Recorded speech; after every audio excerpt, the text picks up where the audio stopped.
வணக்கம். ஸ்டாலினை சுற்றி வளைக்கும் போலீஸ். விஜய் அவர்கள் வெளியிட்ட மிக முக்கியமான அறிவிப்பு. நண்பர்களே, இந்த வீடியோவிற்கு ஒரே ஒரு லைக் மற்றும் சப்ஸ்கிரைப் பண்ணிருங்க.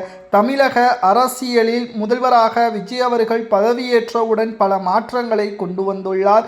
அதிலும் துறை சார்ந்த IAS அதிகாரிகளது இடமாற்றமும் புதிதாக நியமிக்கப்பட்ட IAS அதிகாரிகளால் தற்பொழுது திமுகவிற்கு மிகப்பெரிய ஒரு தலைவலியாக மாறிவிட்டது. சுமார் 5 IAS அதிகாரிகள் முதற்கட்டமாக விஜய் அவர்கள் நியமிக்கப்பட்டுள்ளார். இவர்களுக்கும் திமுகவிற்கும் ஒருபோதும் ஆகாது. உண்மையின் பக்கம் இருக்கக்கூடிய IAS மற்றும் IPS அதிகாரிகள் தற்பொழுது வருவாய் நிர்வாக ஆணையராக முருகானந்தம் IAS அதிகாரிகள் நியமிக்கப்பட்டுள்ளார். நிதித்துறை செயலாளராக சித்திக் IAS அதிகாரி நியமனம் செய்யப்பட்டுள்ளார். சுற்றுலா வளர்ச்சி கலாச்சாரத்துறை செயலாளராக சொர்ணா IAS அதிகாரி நியமனம் செய்யப்பட்டுள்ளார். டாஸ்மாக் மேலாண் இயக்குநராக நந்தகுமார் IAS அதிகாரி நியமிக்கப்பட்டுள்ளார். நிதித்துறை செயலாளராக இருந்த உதயச்சந்திரன் அவர்கள் மாற்றப்பட்டு சித்திக் அவர்கள் நியமனம் செய்யப்பட்டிருப்பதால் திமுகவிற்கு இது மிகப்பெரிய ஒரு தலைவலியாகவும், கடந்த கால ஆட்சியில் ஒட்டுமொத்தமாக உதயச்சந்திரன் அவர்கள் மூலமாகவே பல மோசடி கணக்குகளை திமுக கணக்கில் காட்டியதாகவும், இதனால் பல கோடிகள் தமிழக அரசிற்கு இழப்பு ஏற்பட்டதாகவும் உண்மை வெளிவந்த பிறகுதான் IAS அதிகாரிகள் தற்பொழுது மாற்றப்பட்டுள்ளதாக தகவல்களும் தற்பொழுது கிடைக்கப்பெற்றுள்ளது. அது மட்டுமல்ல, வருவாய் நிர்வாக ஆணையராக இருந்த அமுதா அவர்கள் மாற்றப்பட்டு முருகானந்தம் அவர்கள் நியமனம் செய்யப்பட்டிருப்பதும் சில முக்கியமான தகவல்களை நம்மால் பார்க்க முடிகிறது. இதற்கு முன்னால் இருந்த IAS அதிகாரிகளுக்கும் திமுகவிற்கும் நேரடியான தொடர்புகளும் இருந்தது. ஆனால் தற்பொழுது நியமிக்கப்பட்ட IAS அதிகாரிகள் முழுக்க புதிதவர்கள் மற்றும் நேர்மையானவர்கள், திமுகவிற்கு எதிராகவே உண்மைக்கு ஆதரவாகவே குரல் கொடுத்தவர்கள். தற்பொழுது விஜய் அவர்கள் தேர்வு செய்யப்பட்டுள்ள IAS IPS அதிகாரிகளால் தற்பொழுது திமுகவின் மாஜி அமைச்சருக்கும் ஸ்டாலின் அவர்களுக்கும் மிகப்பெரிய தலைவலியாகவே மாறிவிட்டது. எப்போ வேண்டுமானாலும் அதிரடியான அறிவிப்புகள் வெளியாகும். உடனடியாக ஸ்டாலின் அவர்கள் வீட்டில் எப்பொழுதுமே தற்பொழுது பதற்றத்துடனே ஸ்டாலின் அவர்கள் இருக்கிறார்.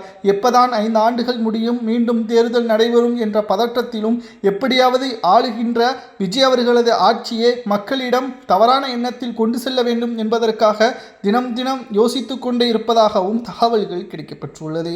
ஆனால் மக்கள் மாற்றத்தை விரும்பிவிட்டார்கள். இனி திமுக வேண்டாம், அந்த இடத்திற்கு அதிமுக வந்தாலும் பிரச்சனை இல்லை, திமுக இனி எதிர்க்கட்சியாகவே இருப்பதற்கான தகுதி இழந்துவிட்டது. மக்கள் தீர்ப்பளித்து விட்டார்கள். தற்பொழுது இருக்கக்கூடிய கூட்டணிகளும் எப்ப வேண்டுமானாலும் திமுகவின் கூட்டணியிலிருந்து விலகி தமிழக வெற்றி கழகத்திற்கு ஆதரவாக செயல்பட்டால் 234 தொகுதிகளில் போட்டியிட்டால் 10 இடங்களை கூட திமுகவால், எப்படி 10 இடங்களில் கூட திமுகவால் வெற்றியடைய முடியாது என்ற தகவலும் தற்பொழுது கிடைக்கப்பெற்றுள்ளது. மேலும் திமுக ஆட்சியை இழந்ததற்கும் எதிர்க்கட்சி அந்தஸ்திற்கு வந்ததற்கும் மிக முக்கியமான சில காரணங்களும் வெளியாகியுள்ளது. அதில் அமைச்சர்கள் செய்த அடாவடித்தனம், அராஜகம், மக்களை ஏளனமாக பார்த்தது, ஒரு ஓட்டுகளில் மக்கள் செலுத்துவதை அவர்களை ஏளனமாக நினைத்து 5 ஆண்டு இறுதியில் 5000 ரூபாய் 3000 ரூபாய் ஓட்டிற்கு பரிசு பொருட்கள் என்று ஏராளமான பொருட்செலவுகளை செய்து அந்த மக்களை இழிவாக பார்த்தது. தற்பொழுது தாவேகாவின் வேட்பாளர்கள் யார் என்று கூட தெரியாமல் விஜய் அவர்களது முகத்திற்கும் அந்த விசில் சின்னத்திற்கும் தான் மக்கள் வாக்குகளை செலுத்தியுள்ளனர். இது மாற்றம், மிகப்பெரிய ஒரு மாற்றம் தமிழக அரசியலில் ஏற்பட்டுள்ளது. பிராண்டாக மாறியுள்ளார். பதவியேற்ற பிறகு நேரடியாக கூறியிருப்பார், எந்த ஒரு தலைமையின் கீழும் நான் செயல்படவில்லை, எனக்கும் மக்களுக்கும் இடையே நேரடியான உறவு தான் என்னை இந்த இடத்தில் வைத்திருக்கிறது, நான் யாருக்கும் பயப்பட தேவையில்லை, மக்களை தவிர தைரியமாக நான் ஆட்சி செய்வேன் என்பதையும் தெரிவித்திருந்தார். ஆனால் ஸ்டாலின் அவர்களால் இதை கூறியிருக்க முடியுமா? நிச்சயமாக கிடையாது. ஏனென்றால் குறுநில மன்னர்களாகத்தான் திமுகவில் பல இடங்களில் மாவட்ட செயலாளர்கள் காவல்துறையை கட்டுப்பாட்டில் செயல்படுத்தி பல தவறுகளுக்கு உறுதுணையாக இருந்தார்கள். ஆனால் தாவேகாவின் ஆட்சியில் 100% காவல்துறையினர் எல்லா நடவடிக்கைகளை மேற்கொள்ளலாம். தாவேகாவின் நிர்வாகிய தவறு செய்தாலும் அதை சுட்டிக்காட்டி அந்த தவறுக்கான தண்டனையை பெற்றுக் கொடுக்கலாம் என்று முழு சுதந்திரத்தையும் கொடுத்துள்ளார் விஜய் அவர்கள் என்ற தகவலும் கிடைக்கப்பெற்றுள்ளது. இதுவும் திமுகவிற்கான பாதிப்பை ஏற்படுத்தி திமுகவின் ஆட்சியை கவிழ்க்கக்கூடிய வகையிலும் மாறிவிட்டது. தற்பொழுது IAS IPS அதிகாரிகள் கொடுக்கக்கூடிய ஆவணங்கள் இன்னும் 48 மணி நேரத்திற்குள் திமுகவின் தலைமைக்கு பேரிடியாக செய்திகள் வரும். எப்போ வேண்டுமானாலும் ஸ்டாலின் அவர்களை சுற்றி வளைக்கக்கூடிய போலீஸாக அறிவிப்புகள் விஜய் அவர்களால் வெளியிடப்படும். தற்பொழுது வெளியிட்டுள்ள விஜய் அவர்களது அறிவிப்பு IAS அதிகாரிகளது மாற்றமே திமுகவிற்கு கலக்கத்தை ஏற்படுத்தியிருப்பதாக தகவல்களும் தற்பொழுது கிடைக்கப்பெற்றுள்ளது. இனி ஒவ்வொரு நாளும் ஸ்டாலின் அவர்களுக்கு தூக்கமே கிடையாது. நிச்சயம் உதயநிதி அவர்கள்தான் எதிர்க்கட்சியாக சிறப்பாக செயல்பட வேண்டும் என்று அந்த வாய்ப்பை திமுகவின் நிர்வாகிகள் கொடுத்திருக்கிறார்கள். ஆனால் அவரும் சட்டசபையில் எதை பற்றி தவறை பற்றி எப்படி கூற முடியும்? அவரது ஆட்சியில் தானே தவறுக்கான அடித்தளமே போடப்பட்டது. தாவேகாவின் ஆட்சியில் 3 நாட்களிலே பல மாற்றங்களை கொண்டு வந்துள்ளார். எப்படி உதயநிதி அவர்களால் சுட்டிக்காட்ட முடியும் என்ற தகவலும் தற்பொழுது கிடைக்கப்பெற்றுள்ளது. அடுத்த செய்தி, அதிமுகவின் கூட்டணியின் தோல்வியை ஒப்புக்கொள்கிறோம் என்று சண்முகம் அவர்கள் கூறியுள்ளார். கட்சியை காப்பாற்ற வேண்டிய நிலையில் இருக்கிறோம் என்பதையும் சண்முகம் அவர்கள் கூறியுள்ளார். விஜய் அவர்கள் முதலமைச்சராக வர வேண்டும் என்பதற்காக மக்கள் அவரை வாக்குகளை செலுத்தியுள்ளனர். அதேபோல் திமுக அதிமுக கூட்டணி பற்றி எடப்பாடி பழனிசாமி அவர்களிடம் பேச்சுவார்த்தையும் நடத்தினார்கள். ஆனால் விடாப்பிடியாக நாங்கள் திமுக எங்களுக்கு ஆதரவுகளை தந்து நாங்கள் அந்த இடத்திற்கு பதவியை ஏற்று மக்களுக்கு தொண்டு சென்றால் மக்கள் எங்களை ஒருபோதும் மன்னிக்க மாட்டார்கள்.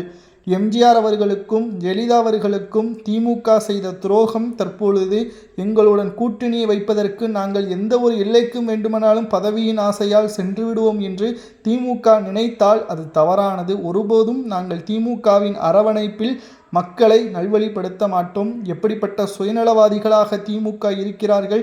அப்படி ஊழல் செய்து அவர்கள் பழகிவிட்டார்கள். மக்கள் விஜயத்தான் இந்த முறை தேர்வு செய்திருக்கிறார்கள். ஆகையால் நிச்சயம் முதல்வராக விஜய் அவர்கள் தொடர வேண்டும். அவர் எப்படிப்பட்ட ஆட்சியை செய்கிறார் என்பதை அனைவரும் பார்ப்போம். அடுத்த முறை அதிமுகவிற்கான வாய்ப்புகள் வரும் என்பதையும் சண்முகம் அவர்கள் தெரிவித்துள்ளார். இந்த நிலையில்தான் தற்பொழுது விஜய் அவர்கள் முதல்வராக தொடருவதற்கு நாங்கள் ஆதரவுகளை கொடுப்பதாக சண்முகம் அவர்கள் 30 MLAக்கள் தற்பொழுது முடிவுகளை எடுத்துள்ளனர். இது ஸ்டாலின் அவர்களுக்கு மிகப்பெரிய ஒரு கலக்கத்தை ஏற்படுத்தியுள்ளது. ஏனென்றால் விசிக மற்றும் இடதுசாரிகள் முஸ்லீம் லீக் போன்ற கட்சிகள் ஆதரவுகள் எப்போ வேண்டுமானாலும் கவிழும். இதனால்தான் பயத்திலேயே விஜய் அவர்கள் இருப்பார். அதை வைத்து ஸ்டாலின் அவர்கள் காய் நகர்த்தலாம் என்று நினைத்தார். ஆனால் சொலையாக 30 MLAக்கள் ஆதரவுகள் விஜய் அவர்களுக்கு வந்துவிட்டால் ஒருவேளை இடதுசாரிகளோ விசிகாவோ முஸ்லீம் லீக்கோ அந்தர்வள்ளி அடித்தாலும் விஜய் அவர்களுக்கு பிரச்சனை இல்லை. ஆட்சி சீராக செல்லும். இதனால் விஜய் அவர்களும் முழுமையான ஆதரவோடு மக்கள் நலம் மேம்படுத்துவார். இது திமுகவிற்கு சறுக்கலாகவும் திமுக ஆட்சி அமைப்பதற்கு சிக்கலாகவும் ஏற்படும் என்ற தகவலும் கிடைக்கப்பெற்றுள்ளது.